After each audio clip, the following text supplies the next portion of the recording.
Marcos. So we hope na I appeal also to all DDS supporters. Whatever happen, mga idol, wag nating iiwanan sa aire ang leader na nagmahal sa mga Pilipino, ang leader na may malasakit sa bayan, ang leader na nagpapaunlad sa bayan. Hindi gaya ng mga nahahalal nating politiko na walang ibang inisip kundi ang magpayaman sa kanilang sarili. Mga politiko tumatakbo dahil sa personal na interes. Ginawang hanap buhay ang politika. Hindi inuna ang kapakanan ng bayan, kundi inuna ang kapakanan ng kanilang bulsa at kanilang tahanan. Alright, magandang gabi Pilipinas. So pag-usapan natin ngayon mga idol ang balita mula sa GMA7 kung saan mga partido ng mga nais kumandidato sa pagka-senador nakipagsanog pwersa na sa administrasyon ni Marcos, mga idol. Pakinggan natin ang balita mula sa GMA7. May kinalaman sa mga partido, political party na gustong makipag-alyansa sa administrasyon. So, pakinggan muna natin mga idol. Daragdagan pa umano ang kaalyansa ng Partido Federal ng Pilipinas o PFP, ang partido ni Pangulong Bongbong Marcos, pagkatapos ng lakas CMD, Nationalist People's Coalition at National Unity Party.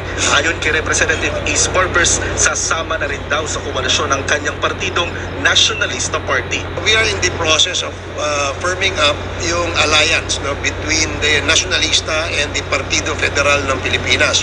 And we would like to align with them in order that we can show and manifest the support of the party sa lahat ng programa ng ating Pangulo sa pagpababago ng Pilipinas at sa pagpapaunlad nito. So soon, even probably baka bago matapos itong buwan na to, magkakaroon kami ng signing. Sabi ng presidente ng PFP na si South Cotabato Governor Jun Tamayo, hindi pa final ang usapan nila sa NP. May mga negosasyon pa raw sa terms ng alyansa ng dalawang partido.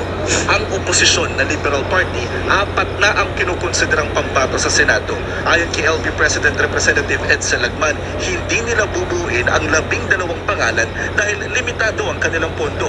Pero kinukumbinsi daw nila si dating Vice President Leni Robredo na tumakbong senador kahit pa nauna na niyang inihayag na pagka-alkalde sa Naga ang nais nitong takbuhan. It's a continuing effort, but we always respect her decision.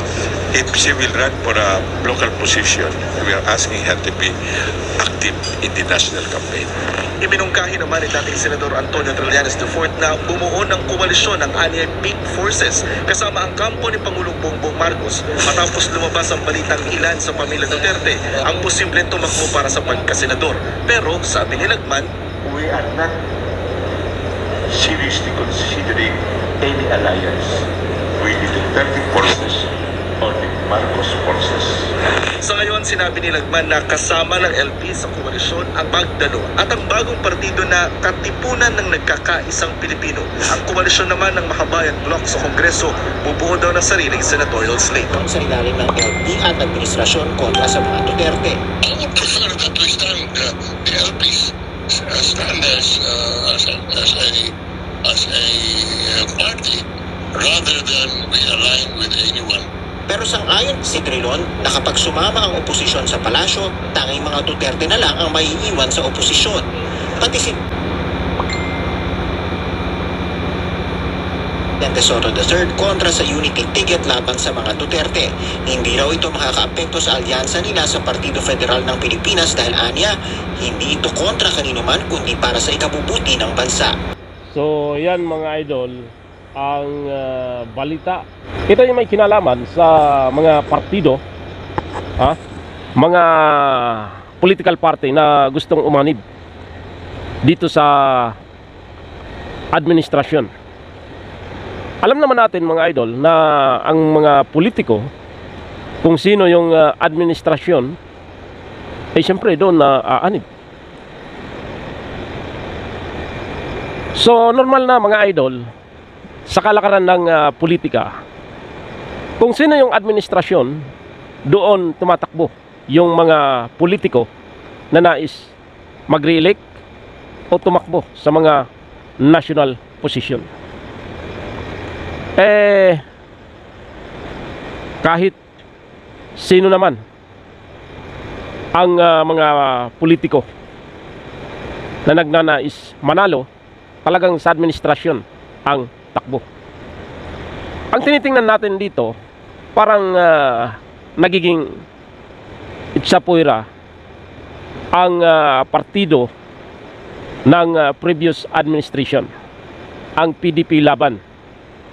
Sabi nga noon, ang buhay natin ay wither-wither lang. During the time of former President Rodrigo Roa Duterte, halos lahat ng mga partido ng Pilipinas ay gustong umanib dito sa PDP Laban. But now, ang nakikita natin na tatakbo sa pagkasenador under partido ng previous administration Rodrigo Roa Duterte, ang PDP Laban, ay itong Senator Bongo, Bato de la Rosa at itong si Philip Salvador. But aminin natin sa hindi mga idol, medyo mabigat at risky sa parte ni Senator Bato, Senator Bongo ng mga re-electionist at itong si Philip Salvador, dahil wala sa kanila ang administrasyon. And alam natin mga idol na kapag ang isang senador tatakbo, ay kailangan ng tinatawag na malaki-laking budget para maikot mo yung buong Pilipinas. So tagilid ang laban dito ng dalawang manok o tatlo na kandidato ng previous administration, Rodrigo Roa Duterte. But kung tatakbo talaga mga idol, itong si Basti Duterte, Pulong Duterte at Rodrigo Roa Duterte, mas maganda, mas pabor kay Senator Bongo at Senator Bato at maging kay Philip Salvador. Pero sa ngayon, ang nakikita natin, parang magiging kulilat ang kalakaran ng PDP Laban pagdating ngayong local election. Bakit ko nasabi yan mga idol? Unang-una, alam natin na ang politika sa Pilipinas, sa bawat rally sa isang probinsya, sino ang mag-organize ng isang rally? Kung ang congressman, kung ang mayor, kung ang gobernador ay hawak ng administrasyon. Kaya nga nagkakaroon ng problema ngayon ang Maisog Rally ni former President Rodrigo Roa Duterte.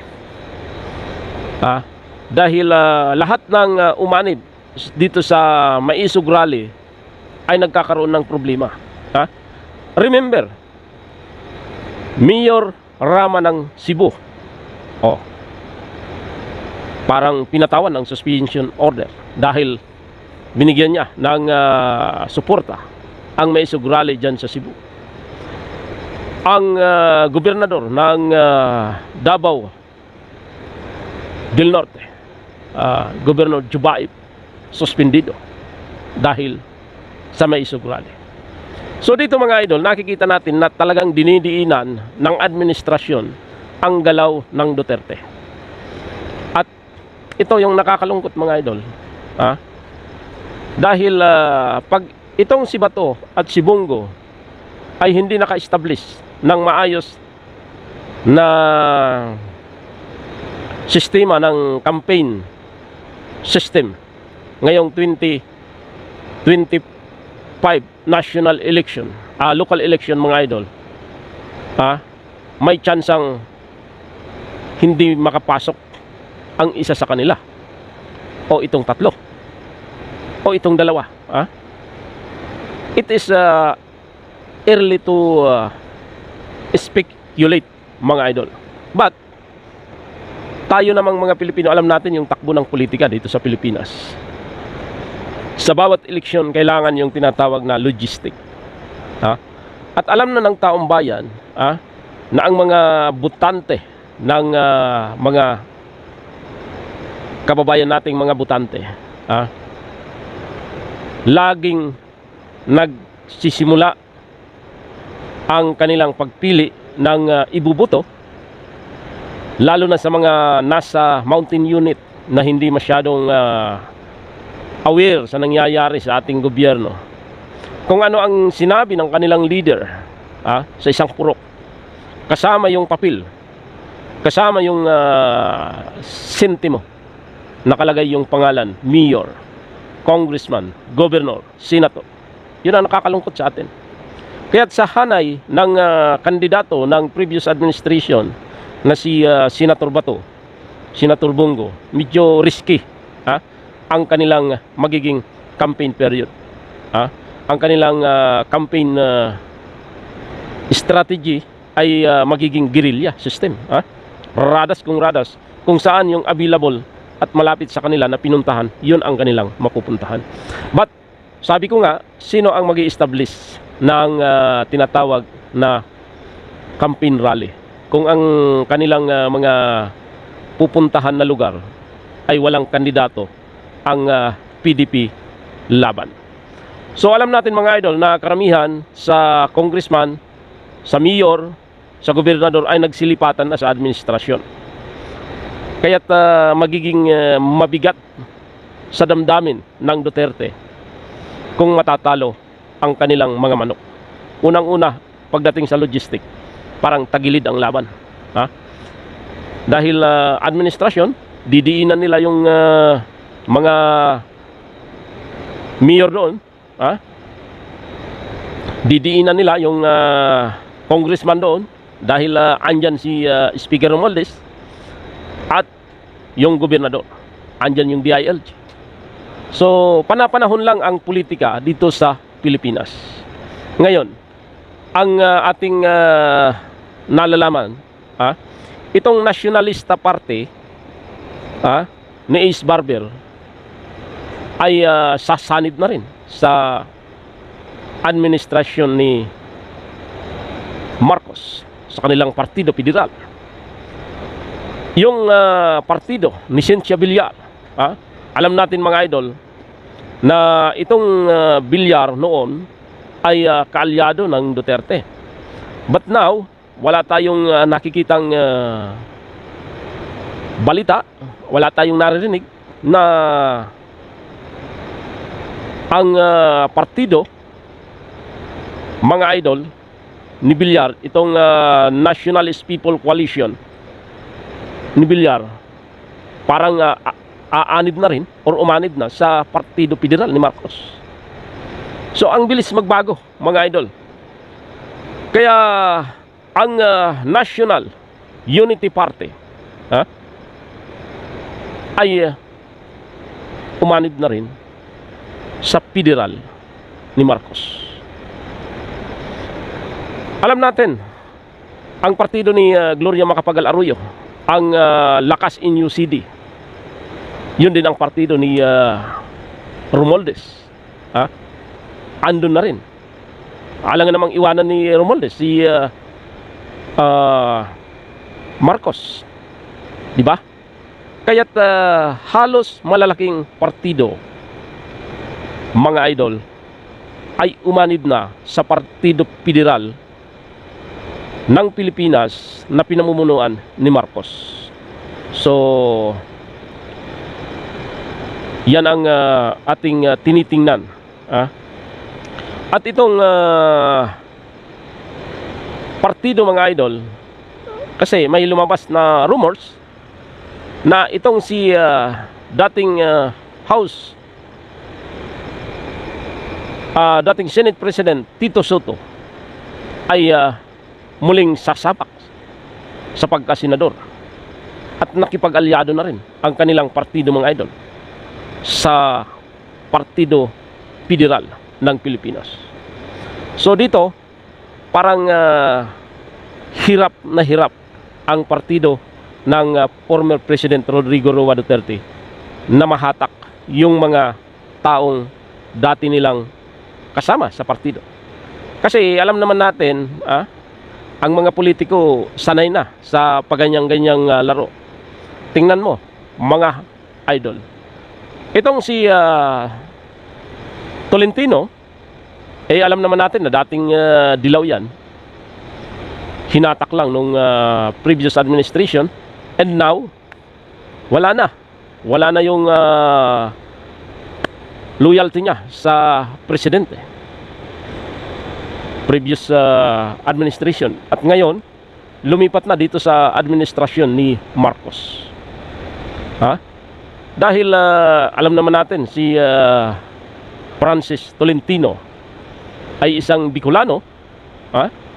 If I'm not mistaken, mga idol, taga-Ginubatan ang naturang senador. Although nakatira na siya dyan sa Cavite, pero nananalaytay pa rin sa kanyang ugat ang pagiging Bicolano. Pero sabi nga ng ating mga kasamang DDS, shout out sa mga DDS, die hard Duterte supporters, and I salute to all DDS. Huwag nating iiwanan ang labang ito para sa taong bayan. Manindigan tayo, mga idol, and kahit alam nating walang sapat na logistic ang kandidato ni Tatay Digong na si Bongo, si Bato, si Philip Salvador, kasi yan pa lang ang identify na naipronounce ng former president. So hihintayin natin, mga idol, kung sino yung makakasama ng tatlong ito sa pagdating ng panahon na talagang magpapile na ng COC. Isang malaking katanungan ito kung talagang may Duterte na tatakbo sa Senado o balik sa congressman itong si Mayor Pulong, Congressman Pulong Duterte, at itong si Basti Duterte ay tatakbong re-electionist as a mayor ng Davao. And itong si former President Rodrigo Roa Duterte, and alam naman natin na laging kasama sa top sa survey, wala pa, undecided pa ang naturang former president kung talagang tatakbo siya sa pagkasenador. And wala pang malinaw dahil hindi pa gumagalaw ang hugpong ng pagbabago ni Vice President Sara Duterte. Pag gumalaw ang agila ng Davao, Vice President Sara Duterte, titingnan natin, mga idol, kung ano ang magiging kalakaran ng partidong kinagisnan ni Bongo, dahil dyan siya nanalo, or magiging maganda ang takbo ng hugpong ng pagbabago ni Vice President Sara Duterte, dahil alam natin pagdating sa strategy, malihim ang Vice President. So hinihintay natin na matapos yung kanyang posisyon dyan sa Department of Education this coming July 19. So matapos yan, mga idol, July 19, formal na siyang tiwalag sa administrasyon ni Marcos. So we hope na I appeal also to all DDS supporters.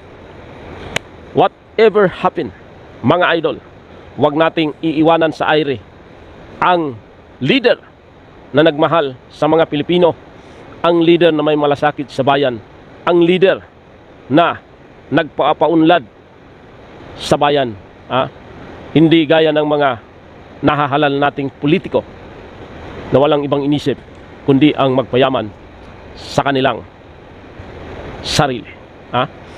Mga politiko tumatakbo dahil sa personal na interes, ginawang hanap buhay ang politika. Hindi inuna ang kapakanan ng bayan, kundi inuna ang kapakanan ng kanilang bulsa at kanilang tahanan. Isang mapagpalang gabi sa inyong lahat, mga idol. Naway lagi nyong panoorin ang ating YouTube channel, EPC The Vloggers, bagamat nagsisimula pa lang tayo, and humihingi tayo ng paumanhin sa ating mga viewers, sa ating followers, dahil wala tayong sapat na oras para makapag-research ng ating mga tinatakal na issue. So ang sa atin lang ay maipaabot natin ang ating mga saloobin at opinion dito sa ating YouTube channel. Magandang gabi sa inyong lahat, mga minamahal kong kababayan.